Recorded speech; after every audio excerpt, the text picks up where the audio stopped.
Debe saber el tratamiento de elección del síndrome grave, dice, grave, no del leve, del grave, del apnea del sueño. O sea, grave quiere decir que ya hicieron de todo, ya hicieron lo que dice acá. Tratamiento dietético, evitaron los medicamentos, etc. ¿Cuál sería? ¿El quirúrgico o el CIPAC? ¿Cuál es el tratamiento de elección? El CIPAC.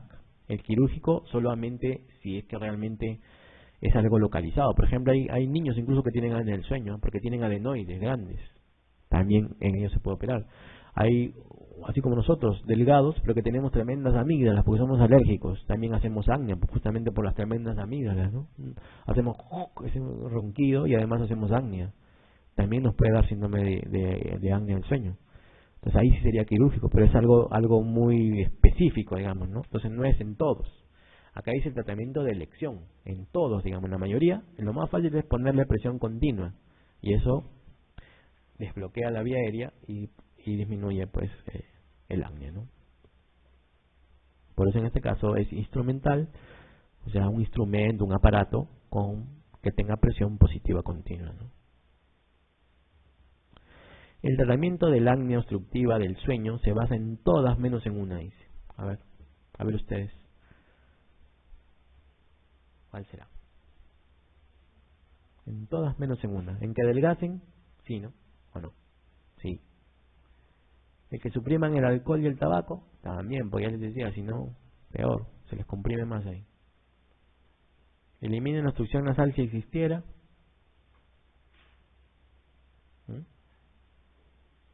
Administración de benzodiazepinas por la noche. ¿Qué les parece? ¿Sí o no? O sea, acá me está diciendo que hay varias verdaderas y una que no debe de ser, ¿no? ¿Cuál es la que no debe de ser? Utilización de presión continua en la vía aérea, eso debe ser. Adelgazarlo, debe ser. Suprimir el tabaco, también debe ser. Eliminar la obstrucción nasal, si es que existe, bueno, también. Pues no le voy a dar benzodiazepinas, ¿no? Esa es la que no es, ¿no? Esa es la menos una que dicen, ¿no? No le voy a dar, pues si lo voy a dormir más, o sea, lo voy a relajar más, se va a comprometer más y peor va a ser. Lo voy a ahorcar al pobre gordo ahí. 15. El síntoma cardinal o principal, quiere decir, del síndrome de apnea del sueño es, ¿cuál es el síntoma principal? La hipersomnia, exacto, la hipersomnia en el día, la hipersomnia diurnia. Que sea irritable y bueno, eso es porque no duerme bien también, ¿no? Pero no tiene nada que ver, ¿no? El insomnio no es, pues, ¿no? Ellos no tienen insomnio, duermen según ellos, pero no duermen en realidad. Bueno, en este caso vamos a hablar de bronquiectasias, ¿ya? Entonces, las bronquiectasias son dilataciones anormales del bronquio en un gran tamaño. Bueno, hay diferentes tamaños, pero son dilataciones anormales, o sea, no es la dilatación normal. Normalmente un bronquio y un vaso deben tener el mismo tamaño, o el bronquio debe ser más pequeño que el vaso. Es lo normal, ¿no? Se llama bronquiectasia cuando justamente ese diámetro del bronquio, o sea, el vaso, es mayor de 1. Esa relación, digo, ¿no? Entre el vaso y el bronquio. Si el vaso y el bronquio es más de 1, el diámetro, digo, comparado con el vaso, eso ya es una bronquiectasia. Es justamente esa es la definición radiográfica, ¿no? De una bronquiectasia. El tamaño con respecto al vaso que lo tiene a su costado, digamos, ¿no? Entonces, bronquiectasia es una dilatación permanente, una dilatación anormal, ¿no? Y que puede tener muchas causas, de origen congénitas o de origen adquirida. Congénitas como por ejemplo, ¿cuál? La fibrosis quística, por ejemplo. Es una enfermedad genética que vamos a ver luego, que causa bronquiectasias como síntoma principal. O sea, el problema respiratorio en una fibrosis quística es lo principal y es una de las causas de bronquiectasias congénitas. Y provocadas, pues hay muchas causas, las infecciones, las tuberculosis, los cuerpos extraños, etcétera, pueden producir bronquiectasias, las neumonías necrotizantes. Luego vamos a ver un cuadro donde vamos a ver cuál es la causa de la bronquiectasia, ¿no? Las diferentes causas de bronquiectasia. Lo otro importante saber es que la bronquiectasia tiene un círculo vicioso, que si no cortamos ese círculo, la bronquiectasia cada vez va a estar peor, cada vez va a ser más grave, digamos, ¿no? ¿Cuál es el círculo vicioso? Este de aquí, el círculo vicioso de Kohl se llama, que tiene que ver con, primero, la dilatación de los bronquios, luego la inflamación que se produce por esta dilatación y luego la infección o colonización de gérmenes que producen justamente mayor dilatación. O sea, miren, cuando hay una bronquiectasia, generalmente el bronquio está muy dilatado, Cuando está muy dilatado, ¿qué es lo que pasa? Hay secreciones, hay moco que se concentra ahí, que se acumula, digamos. Este moco acumulado es como un caldo de cultivo. ¿Para qué? Para gérmenes. Entonces, los gérmenes llegan ahí, a la bronquiectasia, se cultivan por la gran cantidad de moco, y estos gérmenes producen inflamación en este caso neutrofílica. Esta inflamación neutrofílica agrava la bronquiectasia y produce más bronquiectasia. Entonces es un círculo vicioso de inflamación, de infección y de colonización de gérmenes, ¿no? Y de dilatación, obviamente. Entonces, mientras más gérmenes haya, mientras más colonización haya, mientras más inflamación haya, más dilatación de la bronquiectasia, y cada año cada vez peor, ¿no? Entonces, ¿qué hacemos ahora los médicos, los neumólogos? Es cortar ese círculo vicioso de la infección. Si es la infección, tratamos los microbios, los descolonizamos, digamos, al bronquio del microbio. Si es la flema, tratamos la flema. Si es la inflamación, lo que predomina, tratamos la inflamación. Y así cortamos ese círculo vicioso de la bronquiectasia. Anteriormente era considerada una enfermedad huérfana, huérfana porque le llamaban así porque no había tratamiento. Ya lo dejábamos que bueno, se mueran, ¿no? Ahora ya sabemos de esta fisiopatología y tratamos algunos de estos 3 puntos: la inflamación, la infección o la dilatación y la colonización de gérmenes, ¿no? La mayoría de las bronquiectasias están localizadas en los lóbulos inferiores, porque la mayoría están relacionadas a infecciones, por eso que lóbulos inferiores, generalmente. Pero en Perú va a predominar arriba, los apes por la TV, ¿no? En algunos casos la língula y en lóbulo medio también. Las bronquiectasias son bilaterales solo en un 30% de los casos, o sea, la mayoría, el 70% son unilaterales, o sea, en un solo sitio, causados por, ya les decía, infecciones, ¿no? Tuberculosis en la cabeza, neumonías necrotizantes, y también, en el caso del mundo, por las enfermedades congénitas, en este caso la fibrosis quística. Entonces, mayormente localizadas en lóbulos inferiores, ¿ya? Língula y lóbulo medio. Bilateral en poca cantidad. ¿Cuál es la patología? La mucosa bronquial va a estar inflamada, tumefacta, ¿no? A veces se ulcera porque el microbio está colonizando mucho rato, mucho tiempo. A veces se necrosa también esa mucosa. Y hay destrucción, dependiendo del grado de bronquiectasias o del tiempo de la inflamación, destrucción de fibras musculares y elásticas, ¿no? Y además, obviamente, como les decía, hay gran cantidad de mocos, gran cantidad de flema, y en este caso se infecta esa flema y se vuelve purulenta. Entonces, todo eso es lo que podemos ver en una patología, en una anatomía patológica de una bronquiectasia, ¿no? Necrosis, inflamación, destrucción de los cilios, destrucción de los músculos. Eso va a depender de acuerdo al grado también de bronquiectasia, ¿no? Y secreciones en gran cantidad, sobre todo purulentas. La clasificación más común es esta que se ve aquí, la clasificación de Lyme, que es la que más usamos, que la divide en 3: bronquiectasias cilíndricas o tubulares, que son las más pequeñas, las chiquititas, las más frecuentes también. Luego siguen las bronquiectasias varicosas, que son las que tienen forma de varice, ¿no? Forma de varices. Tortuosas también le llaman. Y las bronquiectasias quísticas, que son esas grandes saculares, esas que se parecen cavernas, esas se llaman quísticas, ¿no? Miren, lo importante de esta clasificación es saber que la mayoría de bronquiectasias son las cilíndricas. La mayoría de pacientes tienen bronquiectasias cilíndricas.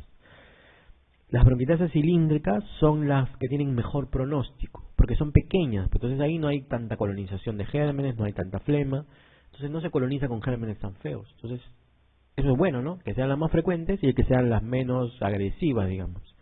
En cambio, las quísticas, menos mal, son las menos frecuentes, pero son las más severas, las que tienen peor pronóstico. Porque si son quísticas, son grandes. Y si son grandes, tienen gran cantidad de flema, gran cantidad de moco y gran cantidad de gérmenes. Entonces las grandes, las saculares o quísticas, colonizan gérmenes más virulentos, digamos. Entre ellos la pseudomona, por ejemplo. Lo bueno, que son las menos frecuentes. Y así les van a preguntar. Las bronquiectasias más frecuentes son las cilíndricas. Las menos frecuentes, las quísticas. Las que son más graves, las quísticas. Las menos graves, las cilíndricas. Y las varicosas son intermedias, ¿no? Se le llama varicosas por el corte también. A veces haces un corte y por eso se ve así como varices. Pero igual están entre las cilíndricas y las quísticas. Son intermedias, digamos, en tamaño, ¿no? Por ejemplo, aquí es una broncografía que ya no se hace. Yo todavía llegué a ver como médico, pero ya actualmente ya no se hace broncografía para el diagnóstico, digo, de la bronquiectasia, ¿no? Acá vemos el bronquio derecho, izquierdo, sí.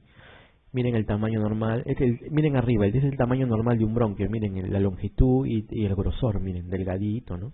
Y miren acá abajo, este de aquí, por ejemplo. Tremendo, ¿no? Grueso, sacular, igual acá, ¿no? Como bolsas, ¿no? Igual acá, miren, bolsas, como dedo de guante, ¿no?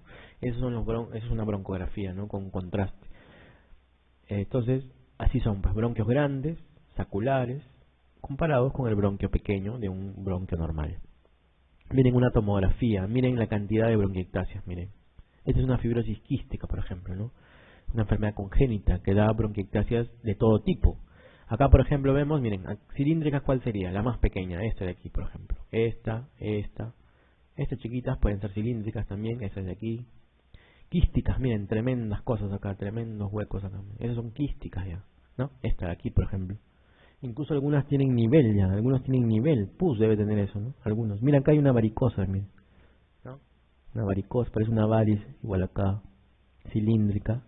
Están todos los tipos, por eso les decía, las quísticas. Esta es una fibrosis quística.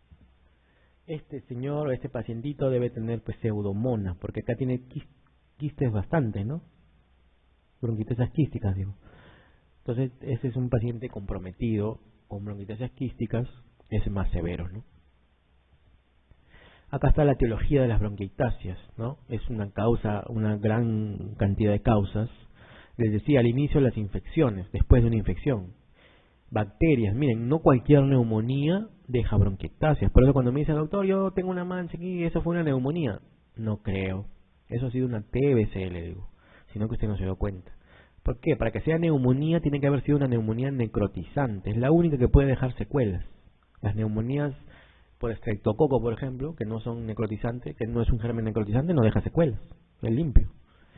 La neumonía por estafilococo sí es necrotizante. La neumonía por pseudomonas sí es necrotizante. Esas dos, hasta Klebsiella puede ser, y algún otro más por ahí gran negativo, podría ser causante de una neumonía necrotizante y causante de una bronquiectasia posterior, ¿no?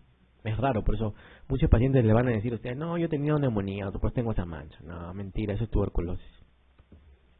Bueno, micobacterias sí, obviamente la tuberculosis, las no tuberculosas, las micobacterias producen bronquiectasias. Los virus, algunos virus en la niñez, los adenovirus, por ejemplo, el sarampión pueden producir bronquiectasias, miren, ¿no? Obstrucción bronquial, sí, en el caso de tumores también podrían producir, cuerpos extraños podrían producir bronquiectasias, pero es algo muy específico, ¿no? Es fácil de diagnosticar en ese caso. Inmunodeficiencias, las primarias y secundarias, incluso miren, el VIH puede producir bronquiectasias, las quimioterapias, las deficiencias de anticuerpos e inmunoglobulinas pueden producir bronquiectasias, ¿no? Por lo que les decía de ese círculo vicioso, ¿no? Si este paciente tiene inmunosupresión, inmunodeficiencia, ¿qué tendrá? Gérmenes, gran cantidad de gérmenes. Y esos gérmenes que crecen o que colonizan esos bronquios podrían producir pues bronquiectasias, ¿no? Alteración de la escalera mucociliar también, ¿no? Si no tenemos un buen mecanismo de defensa pulmonar, vamos a tener también mayor cantidad de gérmenes, mayor cantidad de moco y inflamación a la vez y dilatación bronquial. Entonces, cuando hay alteración de la membrana, de la barrera mucociliar o la defensa mucociliar, como por ejemplo la fibrosis quística, las disquinesias ciliares primarias, que es una alteración también congénita, síndrome de Young, que aquí lo que predomina en la disquinesia es justamente que el movimiento ciliar no es adecuado y que los cilios no tienen un tamaño adecuado y una forma adecuada. Y esto produce pues infecciones a repetición que a la larga llevan a bronquiectasias, ¿no? Las aspiraciones, los reflujos gastroesofágicos, miren, incluso enfermedades como las colagenopatías, miren, las artritis, los lupus también pueden producir bronquiectasias, ¿no? Hay una gran cantidad de enfermedades, ¿no? Las enfermedades inflamatorias intestinales, miren, el Crohn, la colitis ulcerativa, también puede producir bronquiectasia, el lupus, el asma, hay pacientes con asma y bronquiectasia, el EPOC. ¿Esto por qué? Porque producen también inflamación, pues, y además infecciones a repetición, y eso puede llevar a bronquiectasia, ¿no? Los hongos también en pulmón, las aspergilosis pulmonares, ABPA se llama esto, aspergilosis broncopulmonar alérgica, producida por aspergillus, muy relacionada con el asma, puede producir también bronquiectasias. Y así, una serie de enfermedades que pueden producir bronquiectasias. Por eso que decían que la bronquiectasia es una enfermedad terminal de todo esto. En realidad no es tan terminal porque ya tiene pues un tratamiento y un manejo, ¿no? Ese es el círculo vicioso que les decía, el círculo de Kohl. Infección, generalmente por gérmenes resistentes, virulentos, pseudomonas, hemófilos. Inflamación, que les decía era neutrofílica, que produce citoquinas, mediadores inflamatorios, que luego van a producir destrucción pues de la pared del bronquio, enzimas líticas que van a comenzar a destruir y mayor inflamación. Entonces es un círculo vicioso, ¿no? Mientras más gérmenes haya, va a haber más inflamación y va a haber más destrucción. Y esto es un círculo que si no cortamos alguno de estos puntos, la bronquiectasia va a ser cada vez más grave y cada vez mayor, ¿no? ¿Sí? ¿Qué exámenes haríamos cuando tengamos sospecha de bronquiectasias? A la cabeza primero la radiografía, lo más básico, ¿no? ¿Qué veríamos en una radiografía? Esto de aquí, las imágenes en riel de tranvía. Eso es lo que vemos siempre en una placa cuando vemos bronquiectasias. Imágenes en riel de tranvía, ¿no? Como si fuera un riel, pues, ¿no? Dos, largo así y puc, puc. Algo así se ve. Es difícil de ver, pero se ve a veces, ¿no? Hay que tener imaginación también, a veces. Antiguamente, ¿qué hacíamos? Broncografías. Ya les decía que eso ya pasó de lado, ya no se hace broncografías, pero actualmente la única indicación que se ha revisado y que se sabe, se puede utilizar, es solamente cuando tengamos una decisión quirúrgica, terapéutica, de una bronquiectasia localizada. Ahí de repente podríamos hacer una broncografía. Pero si tenemos bronquiectasias bilaterales, quísticas, así como esos pacientes que vemos, o incluso unilaterales, pero en gran cantidad, yo no le haría una broncografía, le haría una tomografía, que es como vemos aquí, la que actualmente sustituye a la broncografía. Una tomografía computarizada, en este caso de alta resolución, ¿no? Eso es importante, ¿eh? Las tomografías para hacer el diagnóstico de tuberculosis tienen que ser de alta resolución. No cualquier tomografía, hay tomografías de resolución más baja, convencionales se llaman, ¿no? Esas, por ejemplo, no nos ayudan al diagnóstico exacto de una bronquiectasia. Tienen que ser de alta resolución. Alta resolución le llaman porque hace cortes de 1 milímetro en 10 milímetros. O sea, un corte de 1 milímetro cada 10 milímetros. Esa es tomografía de alta resolución. Finos, ¿no? Cortes muy finitos. Cambio una convencional hace cortes más gruesos. Hacen ya no en 10 milímetros, sino en 20 milímetros. Así. Entonces, a veces se le pasa pues la bronquiectasia. Por eso que tienen que ser de alta resolución. Exámenes de esputo haríamos también en el caso de aislar gérmenes, ¿no? Tener gérmenes, ya les decía, la pseudomonas, los gérmenes Klebsiella, el Haemophilus influenza. Tenemos que aislarlo para tratarlo, pues, ¿no? Una vez que lo aislamos, lo matamos con antibióticos, obviamente, y evitamos ese círculo vicioso, ¿no? Prueba funcional respiratoria, sí, también para ver justamente si la bronquiectasia tiene un patrón obstructivo o un patrón restrictivo en la espirometría que nos ayude al tratamiento. Una cosa sí les digo, la mayoría de bronquiectasias al inicio tienen patrones obstructivos, porque son bronquios, pues, ¿no? Pero cuando ya se hace masivo, como esa foto que les enseñé, difuso, ya el patrón es restrictivo, porque ya no hay pulmón ahí casi, ¿no? Está todo lleno de huecos, ¿no? De ahí no hay pulmón, ese es un patrón restrictivo ya, cuando es masivo bilateral. Pero cuando es leve, en una tuberculosis, por ejemplo, con secuelas apicales nada más, bronquiectasia ahí, generalmente, cuando es localizado, generalmente el patrón predominante es obstructivo. ¿Cuál es el tratamiento? Ya les decía, cortar esos círculos viciosos. ¿Qué haríamos, por ejemplo? Medidas generalmente higiénico-dietéticas, fisioterapia respiratoria, palmoterapia, ¿no? Eliminación de las expectoraciones, de los flemas, de las expectoraciones, antibióticos si tenemos algún germen localizado, aislado, que coloniza esas bronquiectasias. Y si esto no le mejora al paciente, ¿qué es lo que haríamos? El tratamiento quirúrgico. Ahora, el tratamiento quirúrgico solo se hace en casos contados, en casos precisos. ¿Cuándo se hace? Solamente si la bronquiectasia es localizada, ¿no? Y si además existe hemoptisis o neumonías recurrentes en que producen estas bronquiectasias, pero tienen que estar localizadas, ¿eh? Yo no le voy a hacer una cirugía a una fibrosis quística, por ejemplo, donde tenemos lesiones bilaterales. ¿Qué voy a hacer? Tendría que sacarle todo el pulmón, trasplante de pulmón tendría que ser, ¿no? Eso ya no es pues quirúrgico localizado, ¿no? En cambio, si tengo bronquiectasias localizadas en un lóbulo, un segmento, ahí sí obviamente yo reseco todo ese segmento, reseco todo ese lóbulo y asunto arreglado. El paciente se quedó sin bronquiectasia, se quedó sin flema, sin microbios, sin pseudomonas, sin tos, sin nada. ¿Cuáles son los síntomas predominantes de la bronquiectasia? Lo predominante, por ahí a veces lo preguntan, es la expectoración en las mañanas, generalmente matutina, ¿no? ¿Por qué? Porque toda la noche se acumula como si fueran vasitos en todos esas bronquiectasias la flema. Y en la noche, al despertarse, el paciente está lleno de flema y empieza a toser, a toser, a toser, elimina toda la flema y durante todo el día, ok. Y ellos te dicen, ¿no? Doctor, todas las mañanas son nada más toso y boto cantidad de flema, verde, amarilla. Luego en el día, tranquilito. Otra cosa, si el paciente tiene flema amarilla o verde es porque está colonizado, tiene un germen ya. Ahí justamente es donde hago los exámenes del esputo, para BK y para gérmenes.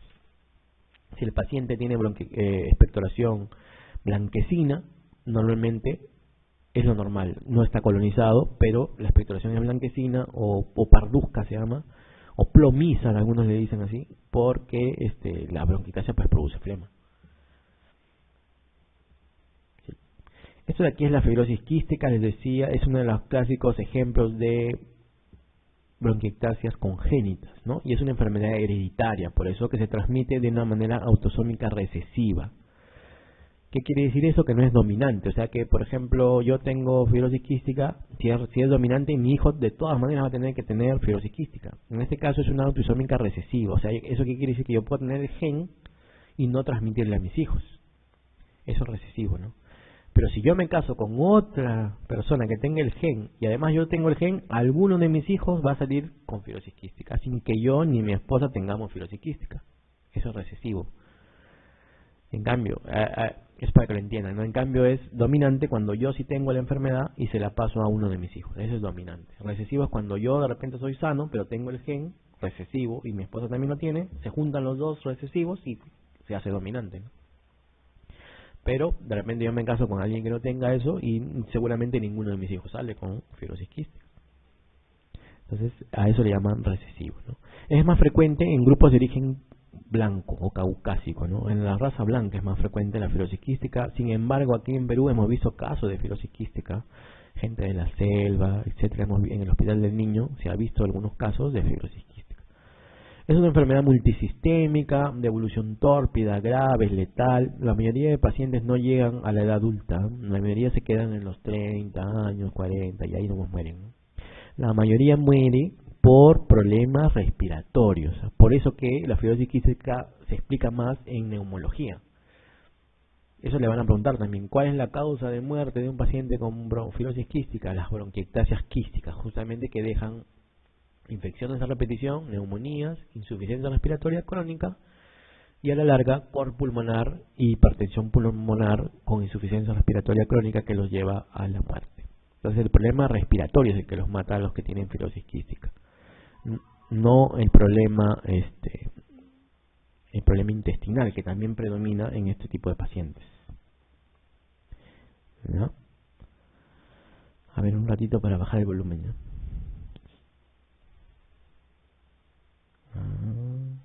Entonces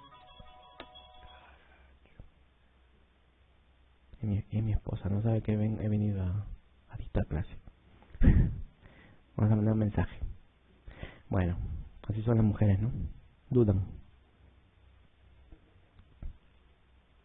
Es para que se despierten, ¿no? Pero de verdad es mi esposa. A ver, un ratito.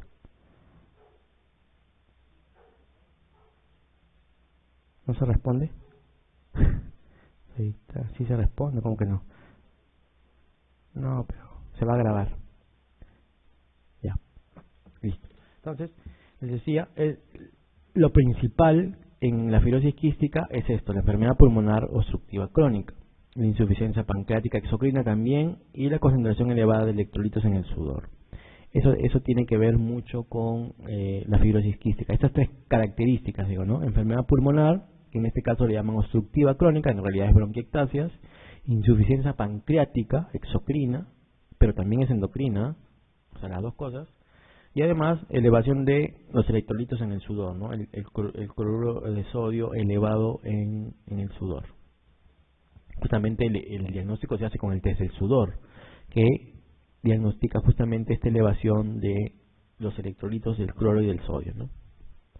Entonces, en más de la mitad de los pacientes, como dice acá, se sospecha por síntomas respiratorios. O sea, esa es la primera sospecha. Cuando un paciente tenga síntomas respiratorios que no mejoran, ahí está, sí te creo, dice. En esos pacientes que tengan síntomas respiratorios crónicos, no me dijiste, ¿cómo que no? ¿Ya ves? ¿Cómo dudan? Ya, vamos a poner para que escuche el micro. Bueno, como les decía, los síntomas respiratorios son los que predominan en este tipo de pacientes, ¿ya? Son los que predominan en este tipo de pacientes. Un ratito. Todo lo que tiene que hacer, ¿no? Un hombre. Bueno, la fibrosis quística está relacionada, como les decía, por un gen, que eso se detectó en el año 1989, que codificaba una proteína que regulaba justamente la conductancia transmembrana de este cloro y de este sodio, ¿no? Este gen fue ubicado en el brazo largo del cromosoma 7. ¿Ya? En el brazo largo del cromosoma 7 fue ubicado el gen en ese año de 1989. Y esto es lo característico, que esta es una enfermedad genética que tiene que ver con el gen ubicado en el brazo largo del cromosoma 7. Ahora, esto es en una gran cantidad de pacientes, no en todos los pacientes, más o menos 90-95% tienen el gen en este brazo largo, pero no todos, ¿eh? La gran mayoría, pero no todos. Lo que sí es casi también gran mayoría es esto de acá, la mutación de F508, de fenil de elección F de fenilalanina y 508 de la posición de esta alteración, de esta mutación, digo, ¿no? Sí, ya se fue. Entonces, mutación de elección fenilalanina 508. Esa es digamos, la mutación más frecuente y la localización más frecuente. Es altamente prevalente en todas las poblaciones estudiadas, esta alteración, digo. Entonces, cuando les pregunten, la mayor alteración es esta, la DF508. Más o menos también igual en un 90-95% de pacientes.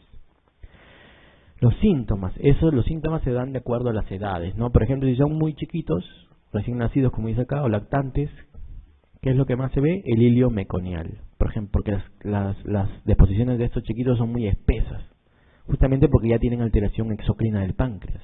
Entonces, todas sus deposiciones son así espesas, ¿no? Eso se llama hilio meconial. Como tienen alteración de la vía biliar y las secreciones son espesas, la bilis también es espesa, a veces se produce ictericia neonatal prolongada, colestásica, obstructiva justamente, ¿no? Síndrome de edemas, malnutrición, desnutrición, porque tienen alteración justamente de esas enzimas del páncreas que tienen que ver con la degradación de los alimentos y con todo esto de la absorción de alimentos, y por eso se desnutren ellos, ¿no?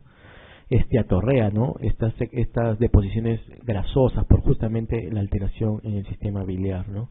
Síndrome de mala absorción, que produce además diarreas, incremento ponderal inadecuado, o sea, no crecen para su edad, son muy flaquitos, y vómitos recurrentes por justamente esta alteración gastrointestinal que ya les hablaba, ¿no? De las secreciones biliosas espesas, de la ictericia, los vómitos, etcétera.